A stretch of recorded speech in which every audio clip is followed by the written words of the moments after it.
Yeah.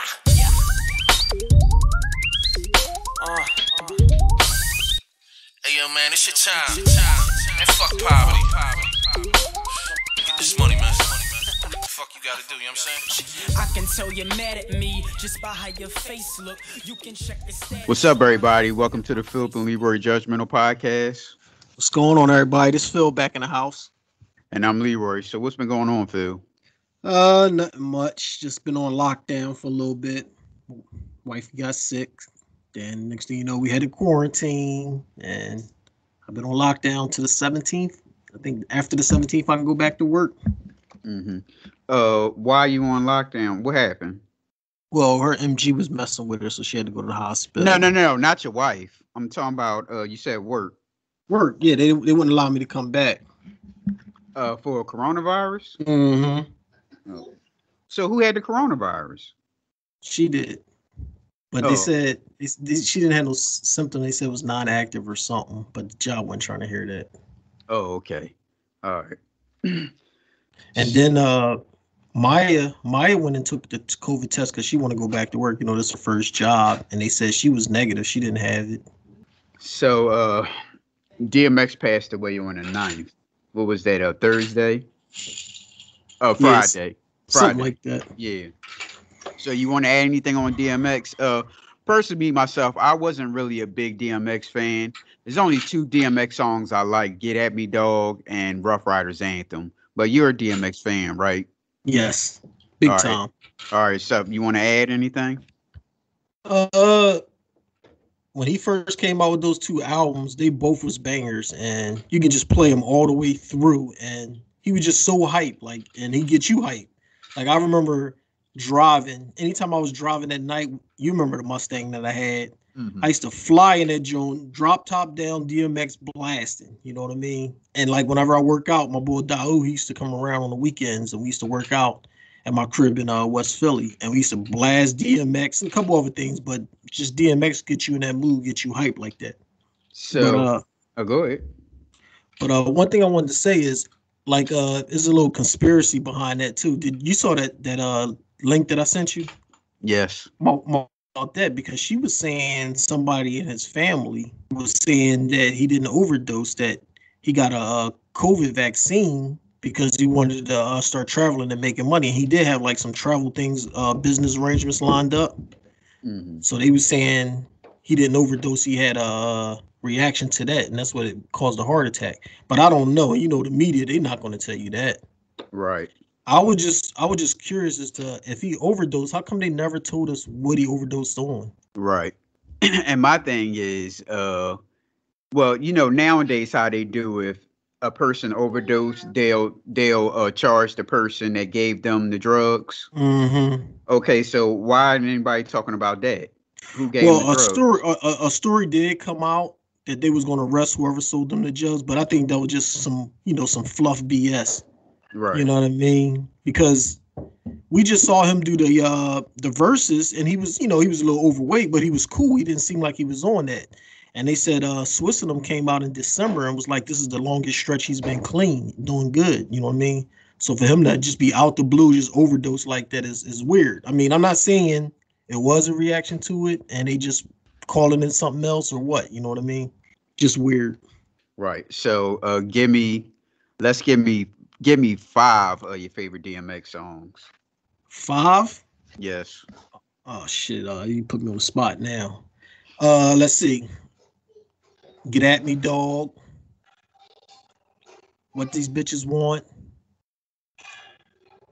Where the Hood At. Rough Riders Anthem. And then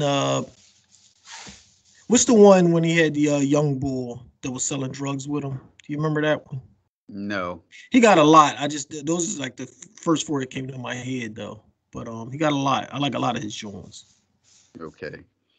Yeah, so rest in peace, DMX. All right, so I did a piece on episode 48. What they want to teach the kindergartens what about a story about Joseph Mendel selling his dirt bike off Facebook Marketplace. And they gave in the news article, they gave little steps what do you do when you selling or buying anything off Facebook or Craigslist? So you have your own list. Now, do you remember your list? Did we talk about that, or we was going to plan on talking about it? Yes, we was planning on talking about it. Oh, No, well, you texted it to me. Just off the dome, I don't know what I text you, but you know what I mean. I bought a lot of stuff off Craigslist. I bought a few things off Facebook Market. Like that shit never really bothered me. If I see a deal on there, I'm on it. But Uh-oh. the thing is, you gotta be smart about it. Like if you're going in the hood, you know what I mean. You better bring somebody with you. Bring a piece with you. You know what I mean. Stuff like that. Like you just gotta be on your P's and Q's. As they say, meet me at my house. No, I'll come to the door. You know what I mean? Stuff like that. You buy something, make sure it works. Like me, I kind of stick to the burbs now. I just bought a nice phone for my stepdaughter, and then I think that was Facebook Market. It was an Indian dude, and he had his wife with him and his kid. But we met up and that's my thing. If I'm ever buying like a phone, I always want to meet up at the phone store. If you can't do that, then I can't bang with you because I want to make sure this phone is not locked and stolen. Yeah. You know what I mean? And I want to make sure it's compatible with my phone. You know what I mean? My card or whatever. So that's why it was a smooth transition. And dudes still hit me up trying to sell me other phones and electronics, but I don't need nothing else. But if I did, I'll go through him. Well, did I ever tell you that happened to Pineapple? What's that? She bought her. I hate to laugh because it's not funny. Oh, you don't hate to laugh. You enjoy laughing. She bought a phone off she bought a phone at a pawn shop, and it worked for a couple of days, and then I guess the person locked it. Mm-hmm. So now you out of a phone, and you can't take it back because there's nothing they can do about it. Right. Yeah. So that happened to her, and you cleaned up before you say anything. You cleaned up your steps too, by the way. But go ahead and finish. No, I was just gonna say it's so easy for people to get over on you because they can sell you a phone, and then let's say they sell it for $500. Then they can turn around and report it stolen. Yeah. So then your phone will get bricked and they'll get reimbursed on the back end. So they just made some extra money and then they can get a new phone. I don't play those games. Well, not just that. They don't have to call and say that somebody stole it because can't you go on the internet and lock the phone? Yeah, you can do that too. There's ways you can lock it. There's ways you can swipe it clean, all type of stuff. But if you lock it, it's no good because it's locked. But how you gonna get it back? You see what I'm saying? So right. Now it's just a brick phone with that person have it. So it's better just report it stolen. You know what I mean? You can, like you said, you can brick it. You know what I mean? And wipe it clean, brick it, and then report it stolen. That way they can't do no investigation, try to come back on you with it. You know what I mean? Right. But as far as buying stuff, like I've bought, like if you go in my basement, I got a electrical bike and I got a treadmill down there. Straight off of Craigslist, Facebook Market. You know what I mean? Dumbbells, all this. Like I look on there and I see if I see deals, but you got to look. Like if I bought something, like I said, I kind of stay in the burbs now, but in the hood, I'll call you. I'll call you up. I'll call one of my cousins up. Yo, go with me up here. I only went maybe twice by myself and I brought my piece with me. But I was like, it ain't even that serious now, so I don't even do that. If I was going to do something like that, I'll just call somebody to go with me. And then I'll still watch and see what I'm doing, what type of moves I'm making. And if it's like some big, scary looking motherfucker, grimy ass hood nigga, nah, I'm cool. You know what I mean? If it's a little puny person that I know I can on my side that I know I could probably take, or female, it's kind of cool. I mean, I'm not going in nobody's house by myself just because that's the setup move. You know what I mean? Right. But I got my Xbox One. I got phones. I bought all types of shit. Like I'd rather always buy, instead of going to like Samsung and all that stuff, Best Buy and buy phones. I'd rather buy a new phone offline off somebody. But like I said, they gotta meet me at the phone store to make sure that shit is cool. Right. Yeah, that happened. And one of the guys I worked with, he bought a phone off of eBay, and you know how you give a review and all that shit. Mm-hmm. He didn't give a review because he didn't want to give a good review, and then the person locked the phone. Oh shit. He was like, well, look, no, I ain't gonna get a review because I used to get phones off of eBay all the time. See, I stopped doing it when they started doing that locking stuff where you can lock the phone and everything. Right. Speaking of that, I bought I want to say like a 65-inch TV flat screen. It was a nice joint too off of eBay. I think it was eBay. And I hit my wife up and was like, yo, did they bring the TV? I got an alert saying they dropped it off. She's like, ain't nobody knock up over here and says, ain't nothing out here. Come to find out, they walked around the back of my house and put the TV on the deck. So it's sitting on the deck. I feel like it was misty too that day. Like it was like about to rain. Right. But that wasn't the problem. That motherfucker was all cracked up. So I'm thinking like the box or the phone? No. The box or the TV? The TV. Oh, okay. So I'm thinking the delivery guy dropped it, and then instead of like bringing it to the door so somebody can see that, he just said, "The hell with this! I'm gonna slide it around back." You know what I mean, and leave it here. And then it was a big mess, and I was fighting. I gave my man bad reviews, even though it wasn't his fault. He's, oh man, this and that. You ain't got to do that. Can you take it back? This and that. And I was like, it wasn't like a person that was selling it, but it was like, you know how they have companies. Yes. One there to sell stuff. So it was from a company. But I was just pissed, like, no, because it's fucked up and I need a replacement. And did they give I got reimbursed. Yeah, I always get reimbursed. Now, can I read your text message? Sure. You said, number one, sell or buy expensive items in a well-lit public area with people and cameras around you. Number two, bring someone with you.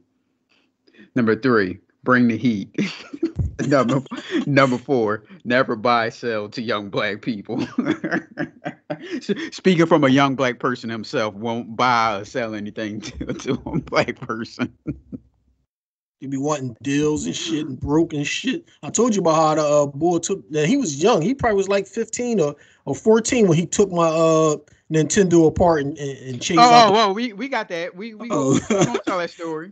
Yeah, you was going a little bit too ahead, but do you want to get into it or no? Go ahead. You can finish. Well, you pretty much said your steps before, but you did a clean version. I gave you the dirty version of all your shit there. Now, how do my steps compare with what they said on that report that you said they put out? Oh shit! Do you want me to play the piece again or? Sure, if you. It's up to you. I still have it. It's up to you. I just wanted to see if my stuff compared to theirs. I'm pretty sure it does. Let me see. Hold on. Yeah, it's kind of close. All right. Yeah, you know I play it. It's up to you. All right then. So, all right. Since you already told the fans, tell us your Nintendo story. Oh shit! I feel like I already said this one. I haven't said it on it. We didn't talk about this on the podcast. No, you texted to me. Oh, okay.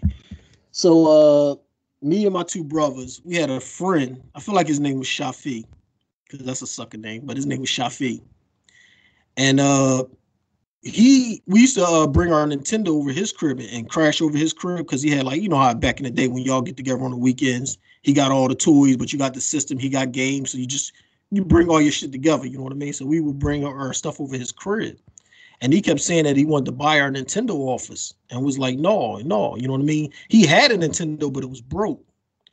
Next day we pack up to go, whatever, go home and stuff. We get home, we got a broke Nintendo. But now, you know, we tagged, like back in them days, you had to write your name with like a Sharpie on your games, on your toys, on your anything, because people would take your shit quick. So our Nintendo had our name on it, you know what I mean? But it didn't work. Like, you know how the Nintendo is back in the day. As soon as you put a cartridge in it, just keep flashing on the screen. You can't get it to stop. Yes. On that tip. So we like, damn, what's going on here? What's going on? Here, he grooving now. His Nintendo working and stuff. He was like, yo, something ain't right here. You know what I mean? And you can't really get over on me and my brothers. We all like a year apart, but we'll beat your ass. You know what I mean? So we was like investigating and looking. We turned our Nintendo over and we saw that, and that's where he messed up at. Because when he put it back together, he didn't put all the screws in. So let's say it's like 8 screws that hold it together. He only put like the 4 on the corners together, being lazy. Mm-hmm. So that's when we stepped to him, was like, yo, you know what I mean? And we was about, I can't remember if we roughed him up or we just threatened to rough him up. But then he wound up laughing and coming clean about it. And you know what I mean? That's how we knew. Yeah, like, you know what I mean? That's what it was. Like, he fucking and he was probably like 14 or 15 at the time, all being slick with it. Right. So that's why you can't trust young bulls like that. Something that happened. So you can't trust young boys. That's something that happened almost damn 30 years ago. Yep. So And if he was 14 or 15 thinking like that, you can imagine what they're thinking of like nowadays with all this new technology and slick shit. Right. Well, I told you my story. Well, I lost countless. You spoke on toys. I lost countless of G.I. Joe, man. And I would lose them by taking them to school, letting somebody hold it, and I'll ask them where it is. And oh man, I forgot. I'll bring it tomorrow. Then I forgot that they forgot to bring it in. So now they got a damn free toy and shit. And I told you about the tape when a girl had took my 2 tapes. Mm-hmm. I forget what tapes it was. Do you want to still do the story now? How do you want to do the story? Do you want to like ask questions back and forth all in one episode, or What you mean? remember you said you wanted to do a background story, a background episode On me and you? Oh. Whatever. You know what I mean? We'll figure it out. Okay, but so this is going to kind of fit in the kind of sort of my background. So in advisory class, we used to always take our tapes and stuff and bring it in, and music tapes, everybody. And we would show everyone, the liner notes and who produced what and who was this and everything. And one of the girls there in the class, she was from Penrose. We was all cool with each other. So she was like, "Oh, let me hold that tape. I'll bring it to you tomorrow, whatever." I was like, "Yeah, all right." So I let her hold it. So this is in the 12th grade. So this is like almost close to the end of the year. So now I kept asking her, "Do you have it?" "Oh no, I forgot. I forgot all about it. And I'm like, "Oh shit, something going on. She got me." That's the first thing I'm thinking. She got me. So I had asked somebody where she lived at, and he had told me, but I wasn't really sure. I wasn't really sure if he was just lying or whatever, or was he telling the truth. So one day I hung around, and where she lived at, she lived across the street from Pepper. See, that's Penrose, but I didn't really know too many people that lived across the street from Pepper over in the Cobblestone area. Mm-hmm. See, I only know people that lived on Lindbergh Boulevard, across Lindbergh Boulevard. Mm-hmm. So I was like, let me hang around. And so just what he said, that's where she lived at. So the next day, I went home and got my bike. And I rode my bike over there, knocked on the damn door, and she ain't open it. And it's like music playing and all that type of stuff. I'm like knocking on the door. That was your tape playing. That's what was playing. And then after that shit, it was the end of the year. So, it was the 12th grade. You know how they send you to, you got to do graduation practice and all that bullshit. So after that, I ain't never seen her again. So she got my 2 damn tapes. And I don't even remember the tapes it was. Damn. Yeah, it was a lot of that shit going on where people borrow shit, and then you ask, "Oh man, I forgot. I'm gonna get you tomorrow." And then, like after a while, you just forget. Then you like, "Damn!" And then you just realize you got beat for that shit. Yep. Well, let's talk about cornerback Phillip Adams. He was drafted by the 49ers, but he played for a whole bunch of teams. I know he played for the Jets. I know he played for the Raiders. He shot and killed 6 people. Well, the news reports is going to say 5 people, but the 6th person passed away yesterday, so it's 6 people. The doctor's grandkids, and some guy that was working at his house. Hold on, it was the doctor, one of his wife too, and then the 2 grandkids. Oh, I didn't know the wife was with him. I just started the doctor and the grandkids. No, it was the doctor, the wife, the 2 grandkids, and then 2 I think they was electric and heating type dudes.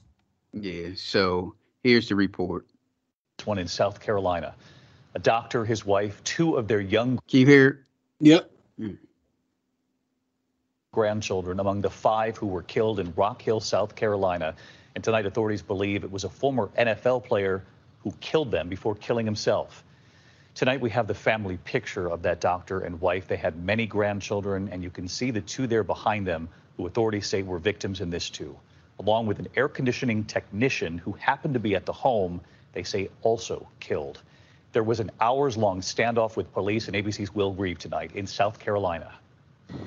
Tonight, authorities searching for a motive behind the horrific mass murder in the quiet town of Rock Hill, South Carolina. We've got 4 down inside the house. A prominent local doctor, Robert Leslie, his wife Barbara, and 2 grandchildren, 9-year-old Ada and 5-year-old Noah, gunned down in their home. Outside, 38-year-old James Lewis, who had been working at the property, also found dead. A co-worker seriously wounded. Authorities launching a desperate manhunt. The description we're given was a black male wearing black clothing, carrying something red, possible automatic gun. That search would lead them to a former NFL player, Philip Adams, who was found barricaded inside his parents' home nearby. After an hours-long standoff, police entered to find Adams dead of a self-inflicted gunshot wound. Intercepted by Philip Adams. Adams spent 6 injury-riddled seasons in the NFL, playing for 6 teams and suffering at least 2 concussions within a 3-game period in 2012. He retired in 2015.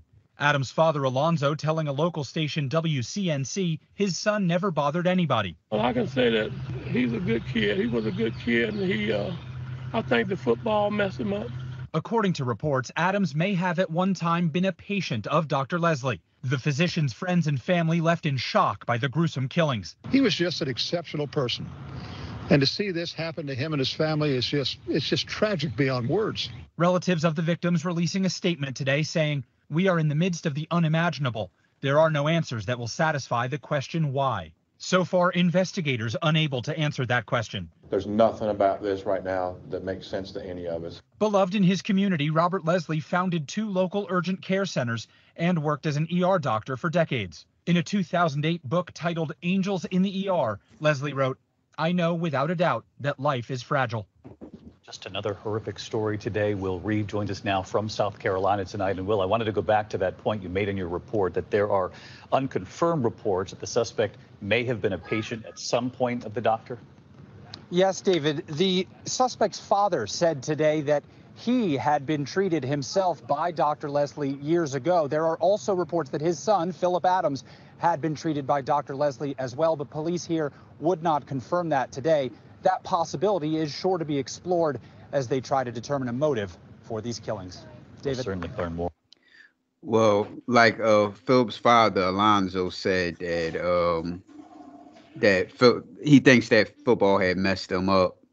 The family is going to get his brain tested for CTE. Mm-hmm. And supposedly he also had mental issues and all that stuff. Now, see, I thought the doctor went over there just to treat him. So they just went over there as like a little friendly thing. So they're not really giving us all the details, but I did read where Philip. He was a patient of that doctor. You know what I mean? Right.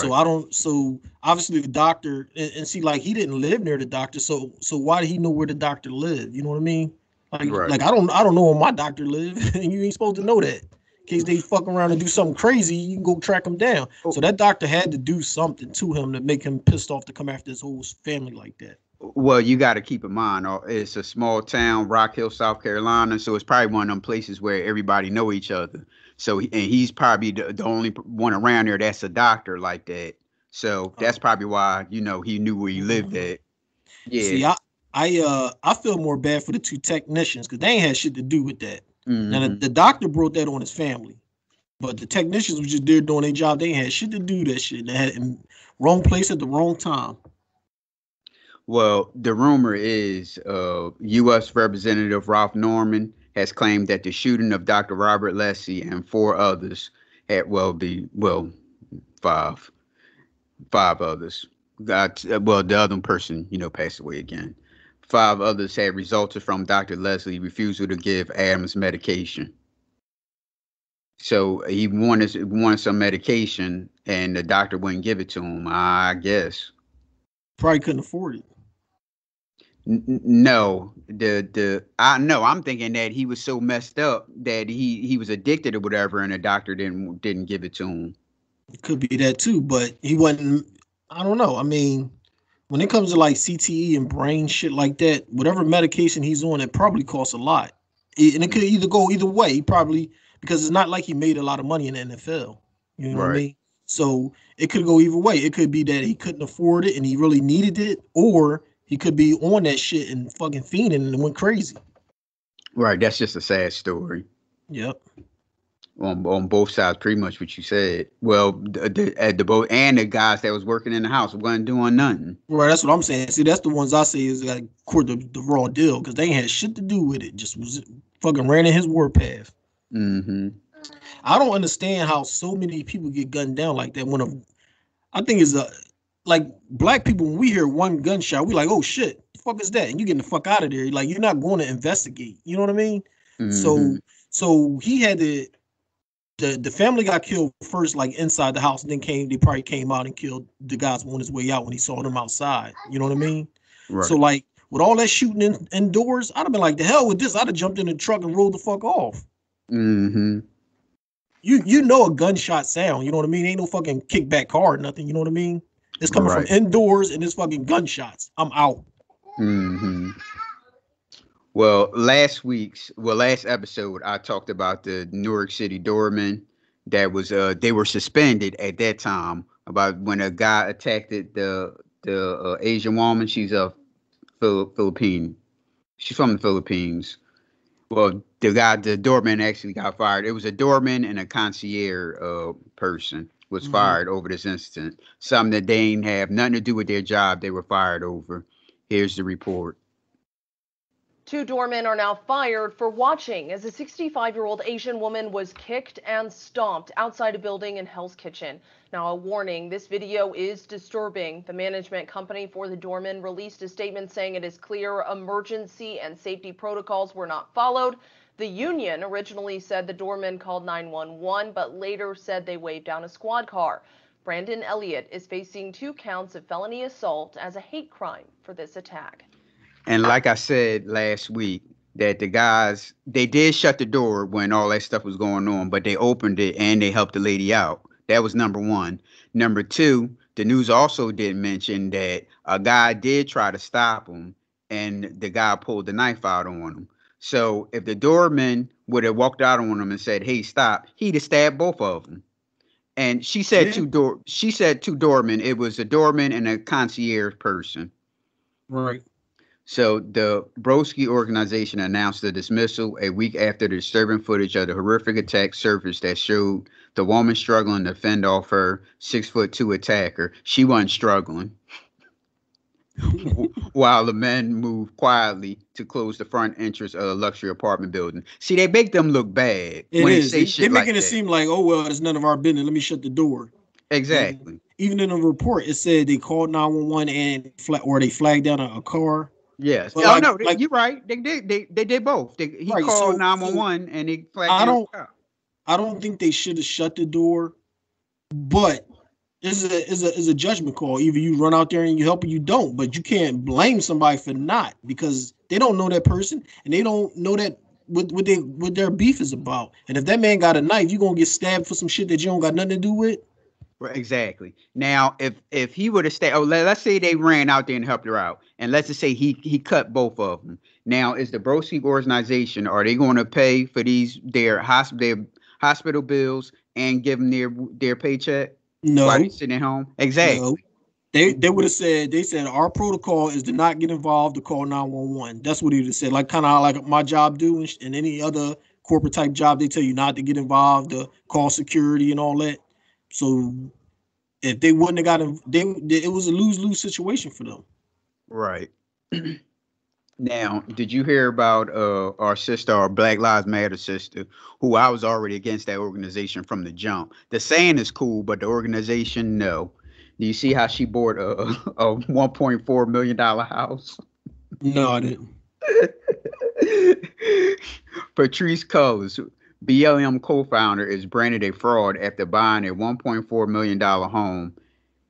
A Black Lives Matter co-founder and self-professed trained Marxist has raised eyebrows by purchasing a $1 million Los Angeles home in a largely white district.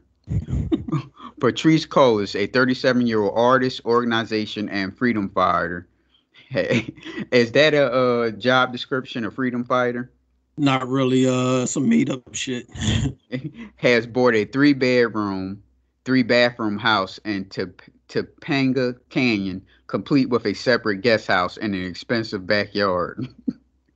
The home, described in real estate listings as having a great vast room with vaulted and beam ceilings. The realtors write that the large backyard is ideal for entertaining or quietly complementing Cross Canyon vistas famed by mature trees. The AP reported that Black Lives Matter took in $90 million in donations last year. It's not clear if or how Willis is paid by the organization, as its finances are opaque. In her new zip code, 88% of residents are white, 1.8% are black, according to the census. Jason Whitlock, a sports journalist, tweeted that she has a lot of options on where to live. She chose one of the whitest places in California. She'll have her pick of white cops and white people to complain about. That's a choice, bro. so shout out to Jason Whitlock on that one. That was a good one. So she hate cops. She hate cops and white cops and all that stuff. They bleep back black men head and all the time, all day, every day. But she want to live right next to him. Come on now. The Black Lives movement. It could have been a good movement, but it was a lot of shady shit within that unit. You know what I mean? Because everybody always questioned where all the money going, where the donations going. Now we know the people, the founders, are buying fucking $1 million houses and chilling. That's where all the money went. Right. That money could have went back to the community, and it didn't. Yep. Well, you see that they were complaining. The people were complaining in St. Louis about them, about where's the money at. Yeah, well, since it all started, and I've seen online like the donations pouring in and all this stuff. Because I remember when it first started, that stuff used to pop up on my phone. Do I want to help out and donate and all that? But it's like I kept seeing the same thing. Everybody asking, where the money? Where the money? So somebody at the top was divvying it up and splitting it. I'm pretty sure she's not the only one. I'm pretty sure a whole bunch of them founders and leaders is pocketing a whole bunch of cash. Mm-hmm. And you see our girl Tamika Mallory is selling Cadillacs. She got an endorsement deal for Cadillacs. Now, did Martin Luther King or Malcolm X get an endorsement deal from a car company that sell products? Now, how do you like 58-year-old Athena Willis? She was arrested after telling her daughter she'd been shot in the April Fool's joke. I think that's fucked up, and I don't think she should have got locked up. She didn't call the cops, but she got the wheels in motion. Right. So she should have got a fine, but she shouldn't have got arrested. She shouldn't have got no jail time or anything. She should just got a fine and a warning. You know what I mean? Because April Fool's is April Fool's, and it's been going on for years. Everybody do pranks and stuff. That's a kind of a fucked up prank, but I'm pretty sure it's worse pranks than that. Like I seen a prank today online where the guy had, I don't know, some like brown looking fudge shit on something, and he had a blindfold on his girl, and he would tell her, he said, give me a finger, and you got to guess what it is. And she like, whatever he had was like, it was like soft and mushy, but it had the fudge on the backside. Like, I don't know if it was chocolate or what, but it couldn't have been chocolate because she would have smelt it. And she got the blindfold on, and she got her fingers, and he's like holding a thing, and she's pushing her fingers in there. And he like, you got to guess what it is. And he's like, hold on. And she's standing there with it on her hand. So then he runs and picks up his dog and turns his dog around for where like the dog butt is like right where her fingers at. Right. And then he takes the blindfold off of her, and she goes off snapping and cursing, and she throw the dog, and it's a prank. It wasn't, but she like, how the fuck you gonna make me stick my finger up the dog ass? It's like all this shit. She's going crazy. I mean, I thought it was funny, and I was cracking up. So Wichita police say a dangerous April Fool joke Thursday morning could have led to people getting hurt. Officers responded around 8:30 to a 911 call of a woman shot in her home on the 4800 block of East Arlene near 21st and Oliver. Lieutenant Ron Hunt said a woman identified as 58-year-old Athena Willis called her daughter and told her she'd been shot up. The daughter said she immediately called 911 and then rushed to her home. Police arrived in full protective gear with guns drawn and EMS in tow. Right, so it should have been it should have been a big fine because you wasted their time and manpower on some bullshit. But the mom didn't know she was going to call. The mom probably thought she was just going to rush over here. You know what I mean? If it's April Fool's, like a lot of times you got to take that in consideration when it's some fucking crazy ass story. Mm-hmm. Why you calling me? You should be calling the cops. You know what I mean? The daughter said that's when she learned her mother was at work and it all had been an April Fool's joke. Yeah. So she at work talking about herself. She got shot up. Did you see her mugshot with the B-boy Yeah, I saw stands? it. Oh, that's gonna be on Instagram too. That picture is gonna be that's the Instagram picture for this week's episode. That B-boy stance she got going on there. Yeah, I think it's a fucked up story. She shouldn't have got arrested and booked though. That's kind of fucked up. So down to Memphis, here we have a woman angry over her weight. This is your peoples right here too, by the way. They ain't no my peoples. Yes, it is. When your peoples with food and shit. Oh, no, they ain't my people. A woman angry over weight at Memphis Burger King climbs through the drive-thru and let off a shot inside of that building. Here's the report. At this Fox Meadows Burger King, a whopper of a tale. Police say this woman tried to shoot several workers because her fast food order wasn't coming out fast enough. That's crazy. It happened Tuesday in the drive-thru of this location at Winchester and Mendenhall. Investigators say the woman got out of the passenger seat of this sedan, then walked up to the window and started arguing with the workers. She must be real hungry. And real angry because police say things got so heated, she pulled a handgun out of her car and fired shots at the employees. That's senseless. Paul Ayers used to work at a fast food restaurant. I had food thrown with him and got cussed out, but not that serious there, no. Thankfully, those employees escaped through a back door without being hit.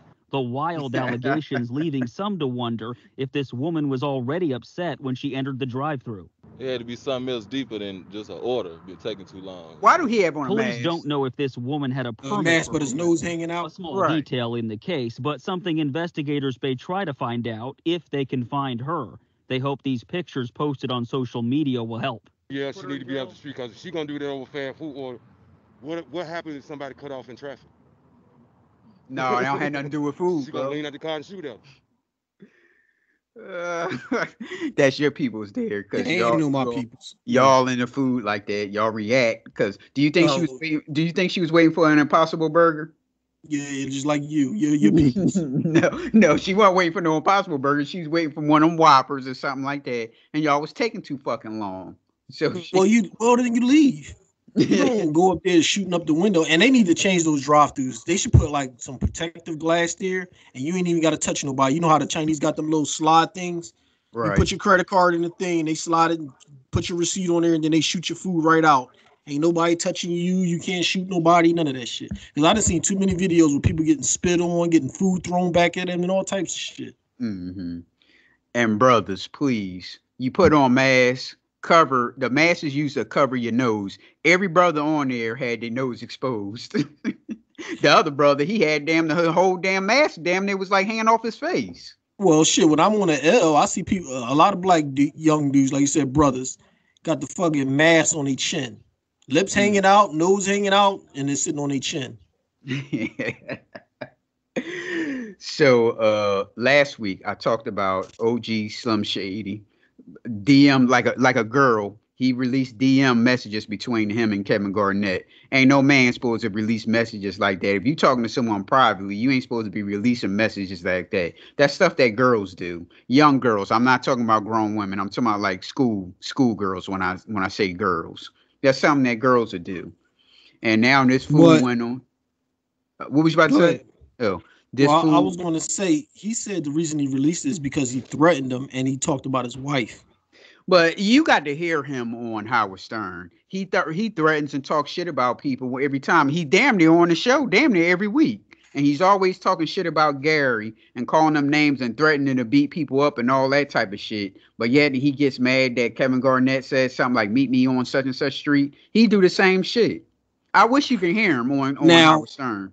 Now, when he said, meet me on such and such street, if that street is near him, and he said, when I see you, I'm going to spit in your face, I'm glad he released those messages. Okay, so can we be honest? Do you actually think Kevin Garnett is going to do that shit? Kevin Durant. I keep saying Kevin Garnett. I'm sorry. Kevin Durant. Wrong Kevin. Kevin Durant. Now, do you think Kevin Durant would do some shit like that? So, but I would think it was funny. I also don't think he would have texted that either. And he kept saying that I'm gonna spit in your face, you know what I mean, when I see you and all this stuff. Even though I don't think he would have did it, I also don't think he would have been texting all crazy like that about him. And On top of that, he kept calling them pale skin. Now, if the white boy would have said something like that, blackie or dark or anything like that, all hell would have broke loose, and it'd have been what they call it, cancel the white boy. You know what I mean? Yeah. You can't be arguing with somebody and then keep calling them pale. That's like, some fucking slick racist shit. So OG Slim Shady went on Undisputed this week, and he showed his acting prowess with these two pieces right here. Here's the first one. That you've had time to really think about everything. Oh, it's been crazy. It's been tough. The last few days have been tough. Have been crazy. I've gone out of the house and I get, sneers and I get finger pointing and I don't do good with sneers and snickers. And then I actually went to the dog park with my dog and people that usually, say hello and even play with my dog. They don't want to play with my dog Wheezy. And then, I went to my coffee shop and they said, not today, Cupcake. And it's weird. It's like, why are you calling me Cupcake? And then I get online and social media and, I know I put it out there, but, people online have been so cruel and mean. And I have to say, all right, Dale. You see how Shannon Sharp was looking like intensely, like he's actually saying something important. Mm. Well, here's the fool here on the second clip. OG Slim Shady at his best. That's the original Slim Shady. Ain't no second. That's the original one. I did it. I didn't like being threatened, and I don't. Okay. Unless you're saying your wife is gorgeous, unless you're saying your wife is beautiful, don't speak on my wife. We're not friends. Okay, so Michael. Why then do you think you got shunned by people at the dog park and at your coffee shop? That was a joke. And he's like, you actually dumbasses actually believe that shit. He got that look on his face. Mm-hmm. In regard to the dog park and the coffee shop, I was just playing with you guys. Okay. Now here. I knew that was bullshit when he was saying it. The only thing he got that's going crazy is social media. Everybody's threatening him and talking shit about him, but he don't care about that for real. Right. Now, here go Shannon Sharp. This is the same episode. Shannon Sharp talking about DMs with celebrities. Mike, that was my biggest problem, was that you released the DMs. You have to understand, if that's anyone else, if that's Joe Blow, they don't know who Joe Blow is. That's Kevin Durant. In many regards, he's the first or second or third best player. Who cares if it's Kevin Durant? Why are you releasing? So he get special privilege? Right. Player in the NBA. You had to know. If I release DM from a girlfriend, they don't care. But if my girlfriend is a celebrity, the shade room, everybody's going to pick that up. Mike, that's just not anybody. That's just not the normal troll that's in your DMs. He's wrong, and too. Second of all, yes. How did you allow this to get to this? The moment it started going sideways, there's no more banter. Now it's time to cease and let it go. I'm going to unfollow him, block him, and keep it moving. Why did you allow it to get to this? Well, in regards to what you said, Shannon, you said this when you first talked about it. You're 150% right. It shouldn't have got to that point. It should have been blocked and deceased. It should have moved forward. He's Kevin Durant. I'm Michael Rappaport. You know who I am. So, I didn't like it. I don't look at myself this is the reality. I should look at myself as that, because I am Michael Rappaport. You know who I am. I have been, in the public eye for 30 years. Like I said, I underestimated the power of social media. I underestimated the power of my social media.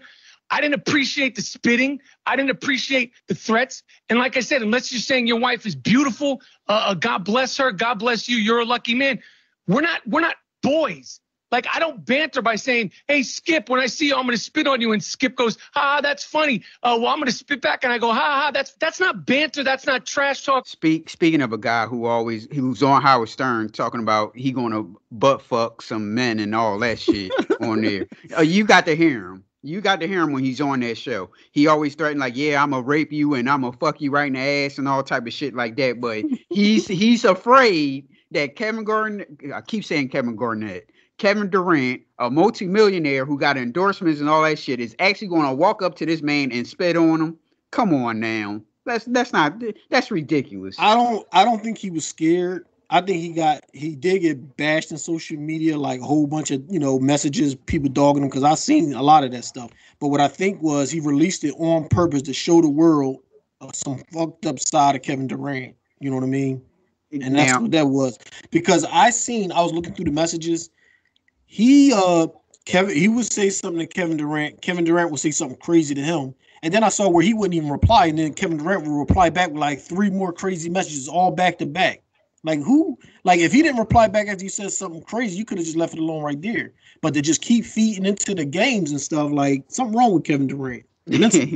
Well, he was injured and he needed to kill some time. Like how when a young nobody 15-year-old would dog him out on social media, then he go back and start talking trash to him, replying.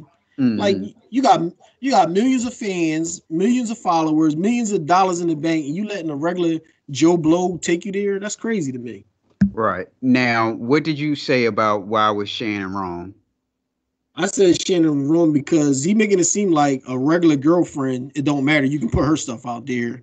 But because this is Kevin Durant, you can't put him out there like that. That's bullshit because we seen Antonio Brown put messages out there about his baby mom all crazy. And that was on every page, every social media, and it was posted and it went like, viral and crazy too. So it don't matter who it is. If it's something crazy somebody posting and all it takes is one person to be a celebrity, this shit is going to be talked about.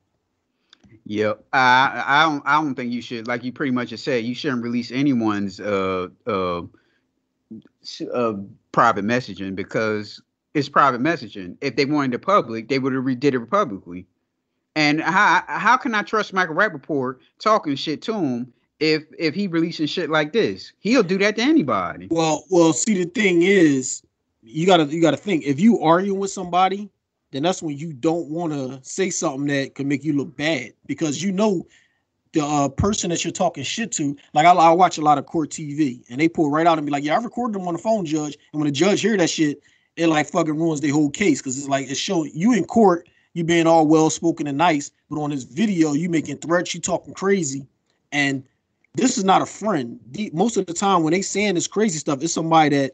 The enemy, somebody you don't like, so your frustrations is getting over on you, and you're just talking crazy. When if it's a friend and you got DMs, that's one thing because a lot of your girl or your friend, when you saying stuff in DMs, that's between y'all. But if it's the enemy, and y'all don't like each other, and y'all not friends, you say something crazy, they will record it and they will post it or let somebody know about it. Right. Well, I feel as though that's what. Well, just because Kevin Durant DM him crazy shit, he didn't have to answer back. Well, that's what I said. I said a lot of those Jones he didn't answer back, and Kevin Durant kept replying so he could get involved and say something back. He wanted to go back and forth with the dude. The dude stopped, and Kevin Durant kept going with like 4 more messages, and then that's when the dude came back. Then Kevin Durant went back with a whole bunch more. Like if nobody replied, leave it at that. Mm-hmm. So is this going to make you stop watching Slim Shady's movies? I call him Remy. But I was never a big fan of his anyway. Like I like to hear him on the shows talking shit about sports. You know what I mean? Mm-hmm. But that's like anybody. I don't care who it is. They talking sports. I'll usually watch. But I'm not a big fan. I couldn't even tell you. The only movies I can remember him in actually is fucking Higher Learning. So you is he still invited to this mystical black barbecue? I don't know. Was he ever invited? Oh, well, he's the first Slim Shady. He been in plenty of mystical barbecues. I don't know. I mean, like I said, I never was a fan of him. I never really follow him. The only time I see him now is when he's like on Undisputed or ESPN talking shit about sports. And I don't mind that. Mm-hmm. But like as far as his movies, I can't think of any movies that I actually saw him and was like, oh, snap, there go Remy. That's why I always call him Remy because that's the only movie I know him in. and he was a little racist dude in that, skinhead. Right. So yeah, the guy talks about butt fucking. He always talk about slapping people and all on Howard Stern. But now all of a sudden he's scared. Okay. Oh yeah, you said he wasn't scared. He wasn't scared. Okay. Why release it then? Because to make Kevin Durant look bad. Why would you do something like that? If we having a private conversation, why would you do that? And why would you? What makes him think that Kevin Garnett gonna meet him out on the middle of the street? Kevin Durant. I'm sorry, I keep saying Garnett. I'm sorry. Well, I don't know why I got Kevin Garnett on my mind too, by the way. But what makes him think that he actually gonna meet him on the middle of the street and fight? I don't think. See, that's what I'm saying. I don't think he thought Kevin Durant was going to do that. But the sheer fact that Kevin Durant said that, it makes him look bad. And then he posting it to the world. It just like they always talked about how Kevin Durant was like what did he call it? Is a term? What is it called? Midget minded, or what's the term that's like? You know what I'm talking about? No. Mental midget. Mm-hmm. Because he let regular people take him there. You know what I mean? Online. Regular people take him there. He got pissed off with Barkley, so he didn't want to answer Barkley questions. He looked like Remy said, he looked like he was about to cry in the interview. So by him saying that, that's when Kevin Durant flipped off on him. That was nothing. Like when I saw you do the interview, I could tell you was pissed off, and it did look like you was going to cry. Mm-hmm. But I bet you right now, if I go on Twitter or Instagram and I'll post that, I'll get a reply back from Kevin Durant, because that's how he is. Like anytime his name pop up, he probably sit home on a computer and do a search and see who pulled the most talked about recent stuff about him. And then he reply back to people. Like, he's the only big time superstar athlete that does that.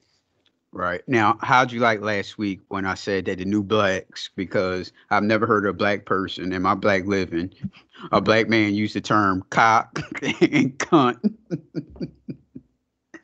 Unless he's from Europe somewhere, I've never heard of a black man use the term cunt.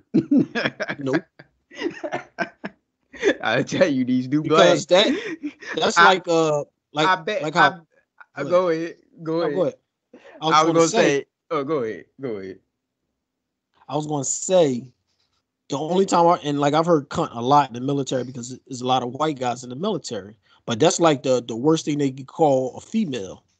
Usually a white female, they call them a cunt, and that pisses them off like crazy. It's almost equivalent to you calling a black female a bitch. So that's like their way of saying bitch. So if you say that to a man, that's where they get it from. You know what I mean? But it's on the same term. But like you said, I've never heard a black person use that before. Right, and I bet Kevin Durant allow his dog to lick him in the face. He's a new wave black. I bet you that dog look him right in his face too, and they be kissing each other in the mouth. You know, new wave black. Hey, it's just a whole new world. I mean, we get stuff every year from Kevin Durant where he just on some soft ass arguing with somebody online type shit, like these young people today. Mm-hmm. Too money and too much, going on with yourself to getting caught up. Like if LeBron wanted to do that about everybody that bust on his hairline or everybody that clown him about losing in the championship, he could be the same way, but he let that shit roll off his back. Don't nobody think about that. Athletes get talk shit all the time, and they just let that shit roll off the back. They ain't worried about that, but Kevin Durant is worried about it. Right. So let's get in a little bit of Eagles talk. The Eagles still looking at Deshaun Watson, who got 22 civil suits from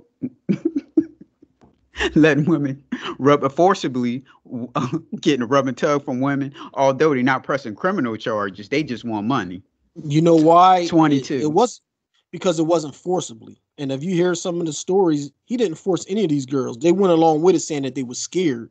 So first of all, it's not like it's Mike Tyson or somebody that's a fucking brute force. Like, he's Deshaun Watson. He's in the NFL. He's not trying to really do nothing to hurt you. You walk in there. The one girl said she walked in and he was on a thing butt naked. And then she was like distraught and she was like appalled and all this. But So she never seen a penis before. So I was so scared that I just continued to do it anyway. And I was in what did she say? A paralyzed, shell shock state. Yeah. Please, girl. It's a money grab. So I mean, he's an idiot for putting himself in that position, but a lot of that is money grab. So she never seen a penis before. You know how they play. They play the victim for that bread. And first of all, like we always say, if you on Instagram and you got your legs spread or you bending down on all fours or your ass popping out, you're selling sex pretty much. That's selling sex. Like looking at what was those whole sites back in the day. I was thinking about Black Craigslist, Page. but yeah, like Black Page and all that stuff. Them Mhm. girls, if them girls you see having their ass spread out and their legs spread open, they're for the right price, they'll sleep with a dude. And for the right price, they went over to Deshaun Watson's house and he slept with him. Mm-hmm. Well, the one girl, she was talking. She had a nose pierced, her tongue pierced, and she was trying to cry, but no tears rolling down. And she telling us about how distraught she was. Well, just leave. You ain't got no gun to your head. Just bounce. You know what I mean? Right. And like you had sent me about the anus licking. So how in the world can you force somebody, a man can force a woman to lick his man hairy ass? How can you do that? Did he take one of them utensils and pulled your tongue out and stuck his ass on it? That don't make any sense. I bet you was negotiations going on. Oh yeah. Well, no, you want me to do what? It's gonna cost you $5,000 or $10,000. No, I'll give you this. No, well, you gonna give me this. All right, we cut a deal. Yeah. They would have did. See, I'm thinking the money wasn't right somewhere, and I'm thinking he might have did the black thing, like you was talking about, haggling over prices, trying to talk them down. But you said before I came here that you was gonna give me $5,000. Well, look, all I got is $3. He did one of them things, and they got pissed off about it. Or they could have just went online and after the deed was done, went online and said, "Damn, he only gave me $500, and he the third highest paid, making over $100 million. I'm gonna get him." You know what I mean? Right. Now they say a huge part becomes of the trade conversation that the Texans will want for Watson. Whatever they could have gotten 4 weeks ago, they won't get it now. The most fair trade for both teams will consist of conditional pitch hinging on whether or not he's able to play in 2021. Now, do you think, first of all, do you believe this rumor? And if you do, do you want Deshaun Watson? First off, no, I don't want Deshaun Watson because we talked about him before, and I even talked to my father-in-law about Deshaun because he was talking about a big Deshaun fan, and I was like, he's okay. He finally had like a super MVP type year, but he's not a winner. Like he don't do nothing for me. You know what I mean? How long he been in the league, and do he even make the playoffs? And if he do, he's never been to like a conference championship, has he? Like he don't do nothing for me. So no, I'd rather stick with the young bull we got than kick out $100 million for this guy and deal with all his shit. And plus, on top of that, I don't think he's gonna play this year coming up because of all this. Yep. Well, look, there's no need for Deshaun Watson. I don't know why is this rumor out here because you got 3 picks next year. So if Jalen don't meet to your expectations, you can always draft a quarterback. And Dolphins, we don't know what the Dolphins going to do next year. They might be horrible. So you might get the number 1 pick or at least like the top 5. So you're going to have 3 first-round draft picks. Leave this shit alone about Deshaun Watson and try and look for the quarterback and work on the quarterback. Work on the quarterback you have. If you don't meet your expectations, you got 3 first-round draft picks next year. You do whatever you want to. If he meets your expectations, you can trade one of them first-round draft picks. Well, that's asterisk on one of those draft picks. It's up to Carson Wentz, what Carson Wentz do in Indianapolis. Mm-hmm. So, well, let's just say they'll have 3 draft picks. But just work on Jalen and people keep getting caught up with this whole the more draft picks the better. Not when your organization constantly finds a way to fuck up drafts.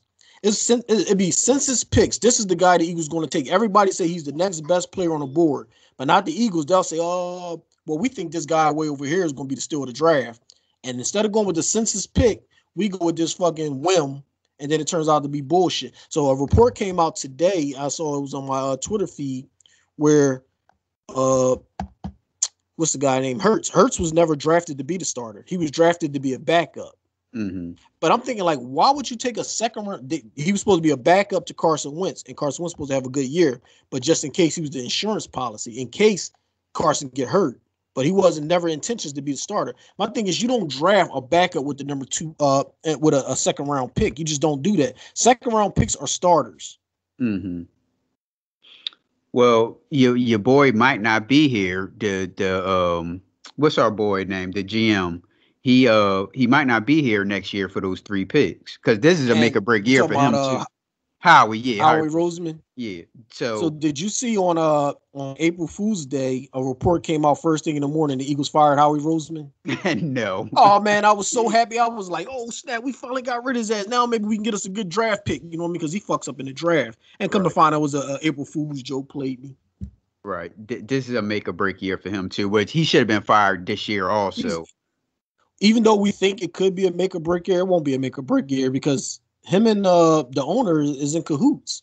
Like, I don't know what he did to get that position, but we've never seen a GM get moved to the basement when they gave the position to the head coach, the other coach, Chip Kelly. They kept him around. They usually never keep him around, but the owner would not fire him. And as soon as he fired Chip Kelly, here come Howie right back in the door. That's crazy to me. Right. Like he got some secret tapes on the owner and he don't want to put out, so he got. Well, like you said, Deshaun Watson's career playoff record is 1-2. He won his first playoff game last year. They didn't go to the playoffs this year. How many years has he been in the league? 2018. He's been in the league for what? 2017. So that's 4. This would be his fifth, going into his 5th year. So it was 5th year, and how many times did he make the playoffs? Once. Yeah, twice. 2018, 2019. And they got 1 win. Yes, it's 1 year. 1 win was last year. That's what I'm trying to tell you. Like when playoffs roll around, ain't nobody checking for Deshaun Watson or his team talking about, oh man, they're gonna do something this year. Even with all them sacks they be getting and all this shit, and the best receiver, top 2 receiver, what it paying out for in the playoffs. Like he don't do nothing. So Philip, the Eagles re-signed Jordan Howard. What a joke and a waste of fucking money. Howard proceeded to have a horrible 2020 season as he carried 28 times for 33 yards, 1.2 yards a carry, and 14. God damn. They could hire me and I could do a better job than that. With the Dolphins before they released him. Then he was scooped up by the Eagles and appeared in 2 games the rest of the season.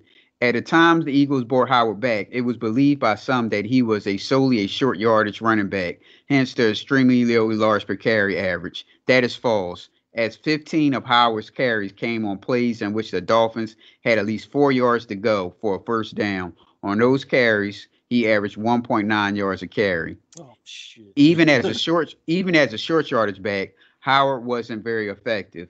Even if he scored 4 TDs, he carried 13 times on short yardage situations, 1 to 3 yards to go, and only managed 8 yards, 0.6 yards per carry, and 6 first downs, which would include his 4 TDs. As a receiver, Howard had 1 catch for -3 yards. He fumbled on that play. Upon returning to the Eagles, Howard carried 7 times for 27 yards. Don't take much to it. That's just a body for training camp. Yeah. That's but just a body for training camp. Right. So they trying to say our new coach is a run first coach. So we're gonna do a lot of run plays, and that's why he grabbed another running back. So we're gonna have like a 3-headed monster, and they all gonna get carries, and that shit never works. First off, right? You can do 1 and 2, a 1-2 punch, thunder and lightning type deal, but you can't have 3 backs. Nobody can ever get into the groove. You know what I mean? Exactly. And how we just fucked up with our draft pick. We had a number 6, a bona fide superstar pick. We could have got one of the best 2 tight end receivers coming out, or the best tight end, a skill position that the census say is going to. Those 3 players are going to be superstars in the league. And what we do, trade out of that pick so they'll get the 12th pick for 3 first-round draft picks. I think that was a good. I'm normally negative on that stuff. No, I'm normally negative, but it's a good deal because think about it. Like I said in they the podcast. First off, no, they didn't trade for 3 first-round picks. No, I said they'll have 3 first. Yeah, they got it for the Dolphins' first-round draft pick. They changed from 6 to 12 for Dolphins' first-round draft pick. So that'd be 2, and they traded Carson Wentz for a draft. Right. Pick. So you're already going to have the Carson Wentz. So it's another first-round pick that you traded it for. But 12, usually the superstars is in the top 10, bona fide superstars. Yeah, you're trading to the 6 when there's a tight end out there that's supposed to be like probably the best tight end ever coming out of college. It's 2 superstar receivers that those 3 players are probably going to be stars instantly. So you go to the 12th pick. So now we're going to draft an offensive lineman or a cornerback. You know what I mean? And hope for the best when you could have had a bona fide game changer. Stupid. No, it's not. Because listen. I'm normally negative. I'm normally with you on this one, but think about it. Okay, let's just say it's 3 first-round draft picks, but we don't know what Carson Wentz going to do to get that first-round draft pick. He could be hurt, or he might not even play at all. He might be on the bench. So you traded that 6 Don't pick. keep saying that. Don't keep saying 3 picks. Just say an extra first-round pick, because that's all it was for, an extra first-round pick. Oh, okay, all right. So Miami always sucks, right? So you're going to get at least you might get, let's just say you might get 6 next year. You got the guys that's on the board right now is not going to be there next year. Okay, there's always going somebody coming out another year before that. Right, but we don't draft those guys. When it's a bona fide superstar, like I said earlier, we reach for another guy that's not a superstar. That's why who we have right now. We could have had DK Metcalf. We could have had what's the receiver AJ Brown. Like, it's superstars that we come out that we pass over, and then we get the other guy. So if you got a GM that constantly fuck up on draft picks, what good is having more draft picks for him to fuck up on? What it say? We haven't had a Pro Bowl draft pick since 2016 or something like that. But we had a whole bunch of draft picks. So obviously he don't know how to draft. So if you keep giving him the same guy more picks, what makes you think he's going to turn it around if he's been here the whole time fucking up draft picks? All right. So what makes you think that he wouldn't mess up the 6th pick that you talking about is a sure thing? He probably would have, but at least you know that he fucked it up. But now by dropping to the 12th, he don't have that pressure on him for fucking up when he do fuck up. No, see, I think they was going for that quarterback. They was going for a quarterback, but they changed their mind. They weren't looking for the wide receiver. That's what the report came out today. It came out that the Eagles was trying to trade up to the 3rd pick, but they couldn't. And they was going to use the 3rd pick to draft one of the 2nd or 3rd best quarterbacks coming out. Mm-hmm. And that's Howard Roseman fucking up. If you just used a 2nd round pick for a quarterback, give him a chance. That's why they didn't do it. But they wanted to. They didn't. It wasn't the Eagles. And it was they changed their they was mind. It was the Eagles. No. It was the Eagles wasn't giving up enough to get that 3rd pick. That 6th pick. If they stayed at 6, they would have got a quarterback. Not the one that they wanted. But they changed their mind, so they couldn't get him. Saying, at 6, it's going to be 3 quarterbacks taken before the 6th pick, and out of those 3 quarterbacks, number 2 and number 3, because the number 1 is already a lot. He's already a lot. So the 2nd quarterback and the 3rd quarterback is kind of similar. Those are the 2 the Eagles like. Neither one of them is going to be there at 6. That's why they wanted to move up to 3, because if you move to 3, then you're guaranteed to get one of the top 3 quarterbacks. But they didn't give up enough to get that 3rd pick. So that's why they said, well, fuck it now. Like we just gonna trade back. And that's why they trade back to get a pick. But that's what we do. We keep fucking up draft picks. Like, I just knew we was gonna get one of these top receivers or that tight end. That tight end like skyrocketed up the board. He run fast, he catch, he's strong. He's like they was trying to say he's like Megatron. Even though he's a tight end, they say he's like the size of a big receiver. Mm-hmm. And we had a chance to get him, and that's who Chick wanted. Chick wanted him. I wanted us to get. I told you when we did the podcast about the draft, I wanted us to get the Heisman receiver, or Chase, or the linebacker. Now I believe all 3 of them will be off the board by 12.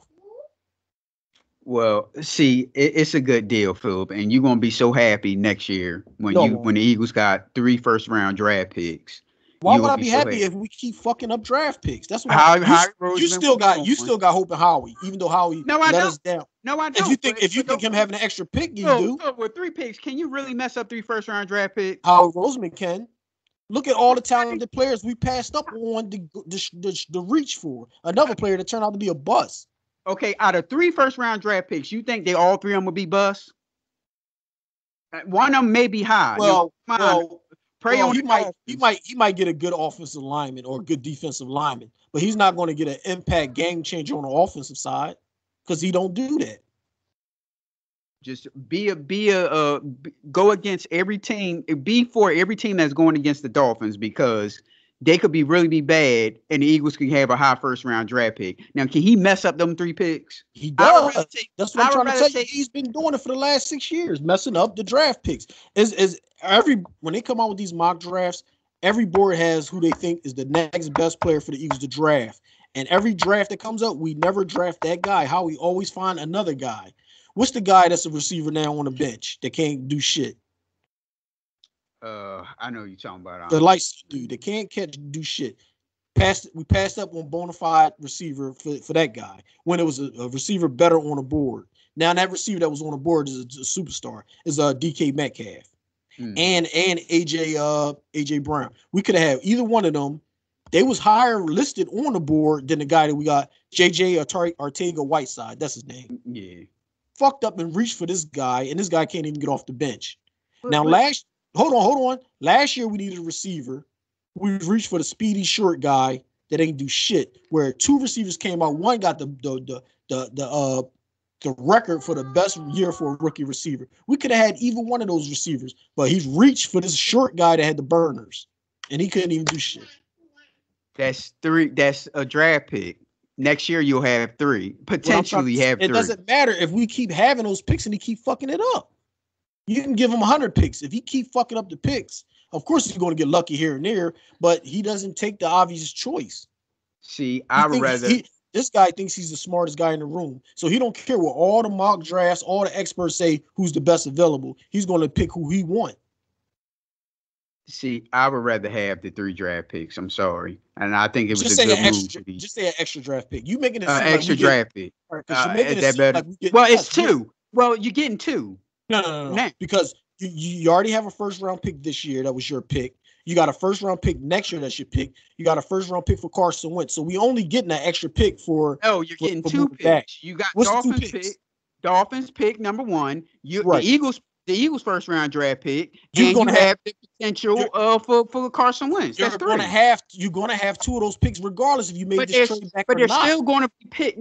They're still going to be picked. So no, you wouldn't have had a high first round draft pick. Is the Dolphins? The Dolphins did that. What I'm saying is that you wouldn't have had a high first round pick because you had a high first round pick this year.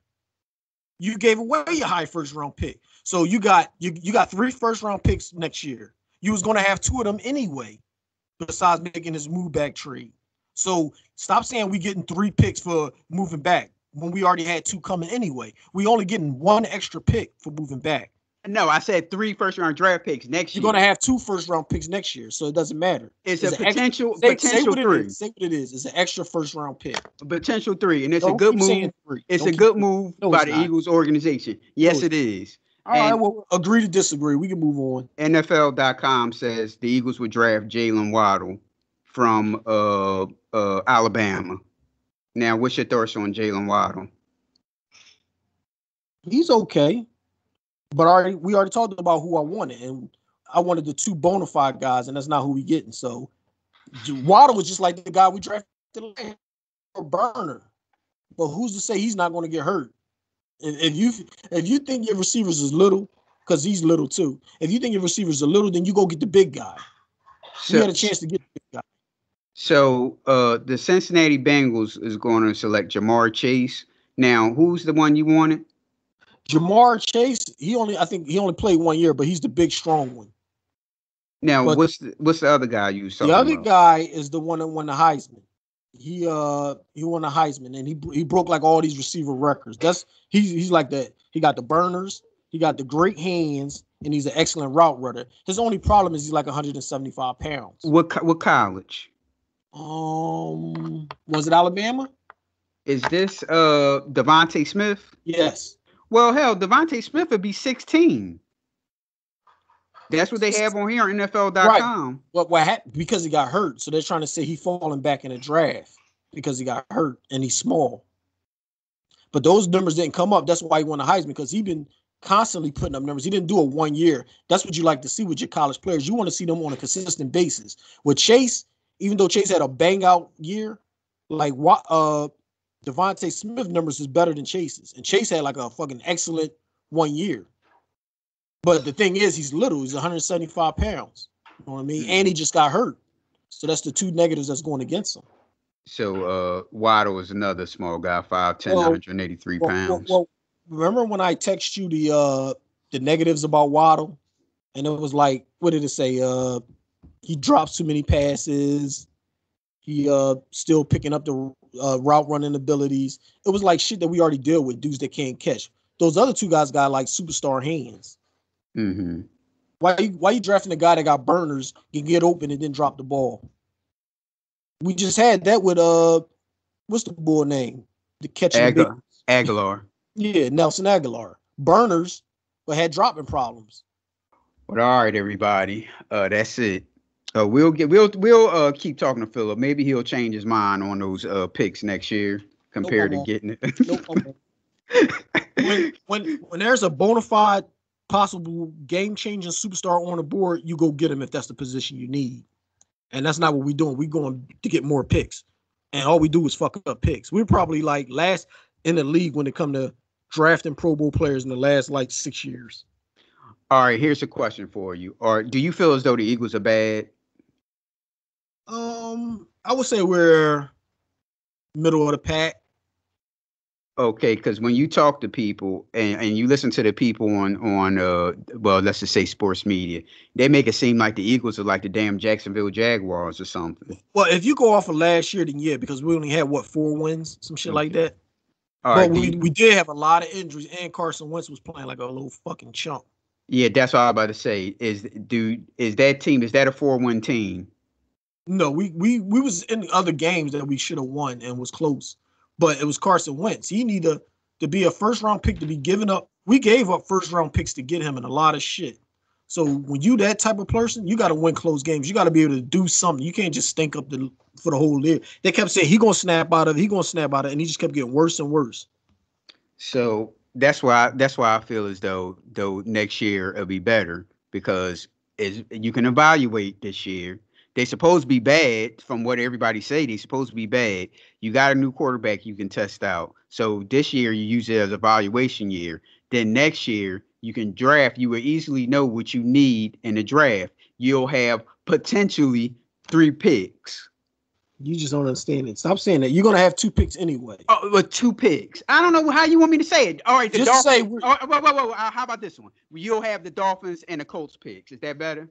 You're gonna have the Colts pick anyway. Why you gotta add more to what it is? Just say we'll have the Dolphins. Just say we'll have the Dolphins pick. We got the Colts pick already. Just this no, you don't. That's because that's going on Carson Wentz's ability. That pick goes with Carson Wentz will do. We still get a pick. It just depends on how high the pick is, depending on Carson Wentz. It still was a pick.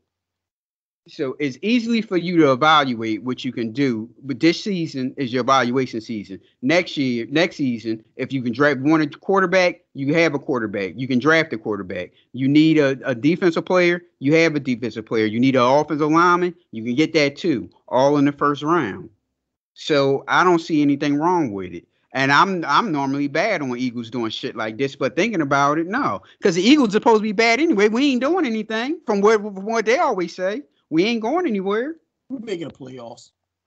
Hey, the way people talk about it made it seem like they the damn Jacksonville Jaguars or something. They stink up the joint. So I don't know. We'll see. I mean, I don't want Howie to have more. If we had another GM, then I'd be like, bet.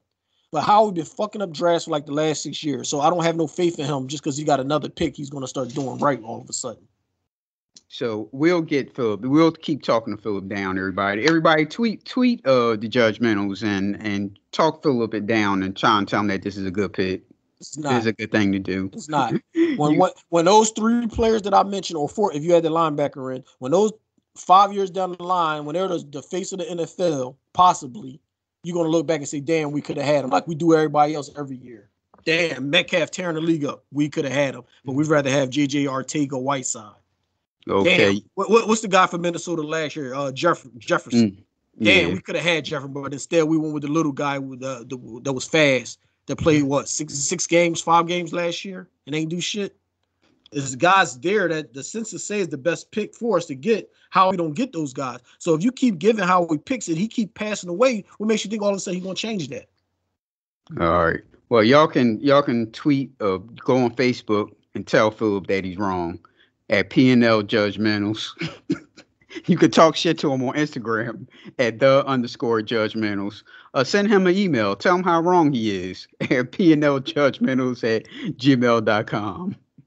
All right, Phil. Oh, by the way, I got some sneakers. I'm gonna get on Jeff maybe next week. We can do a sneaker pick. Okay. A sneaker show. All right. So All right, then, y'all. All right, peace out. Hey, yo, man, it's your time. Man, fuck poverty. Get this money, man. Fuck you gotta do, you know what I'm saying? I can tell you're mad at me just by how your face look. You can check this.